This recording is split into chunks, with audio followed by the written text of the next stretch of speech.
venez de nous joindre, soyez les bienvenus. Bonjour. Il fut le premier ministre guinéen du gouvernement de transition durant un peu plus d'un an avant de passer la main mardi dernier à Jean-Marie Doré. Cabinet Camara, premier ministre effacé, tire aujourd'hui le bilan de son action. Malgré le massacre du stade de Conakry en septembre dernier, Cabinet Camara, qui n'a manifestement pas pu influencer la junte de Dadis Camara, dit avoir la conscience tranquille. Il est votre invité, Olivier Roger. Bonjour Monsieur Cabinet Camara. Oui, bonjour Monsieur Roger. En arrivant au poste de Premier ministre le 31 décembre 2008, vous disiez « J'adhère profondément aux idéaux de la junte ». Est-ce toujours le cas aujourd'hui? Mais bien sûr que ce que le CNDD avait comme idéal en décembre 2008 avait mobilisé toutes les populations guinéennes et avait suscité même à travers le monde un très fort courant de sympathie.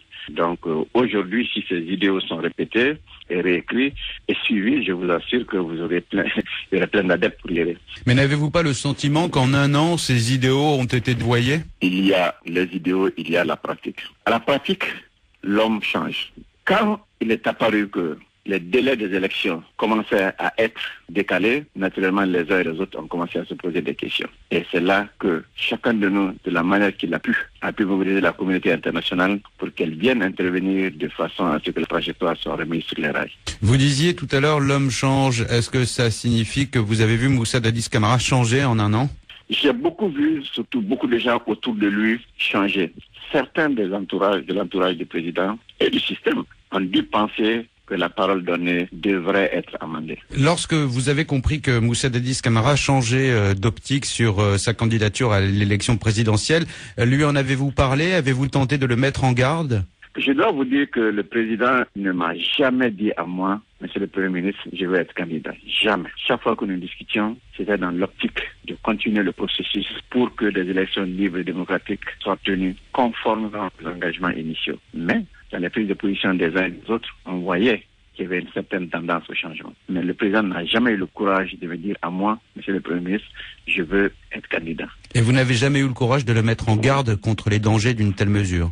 Merci que j'ai utilisé les moyens que je pouvais pour réconcilier, rapprocher les uns et les autres, attirer leur attention sur les risques qui pouvaient courir sur le pays si telle ou telle attitude était engagée. Je ne dirais jamais, et ce serait faux de dire que j'avais les moyens d'influencer le président Dadis Camara. Chacun a son caractère et son tempérament. Mais est-ce que ce n'est pas un peu facile de dire toujours que ce sont les entourages qui sont responsables, que les vrais décideurs ne sont jamais responsables? Je vous laisse juge de cette phrase, mais ce que je sais, c'est que quand on est soumis à un faisceau de pression et de louanges dans un certain contexte, l'homme peut faiblir. Et quel est cet entourage? Est-ce qu'il a un nom? Est-ce qu'on sait qui sont ces gens qui ont tenté de le manipuler selon les mots que vous employez? Notre pays est encore fragile et je me suis toujours engagé à réconcilier les uns et les autres. Donnons la chance aux uns et aux autres de contribuer encore à reconstruire positivement la Guinée.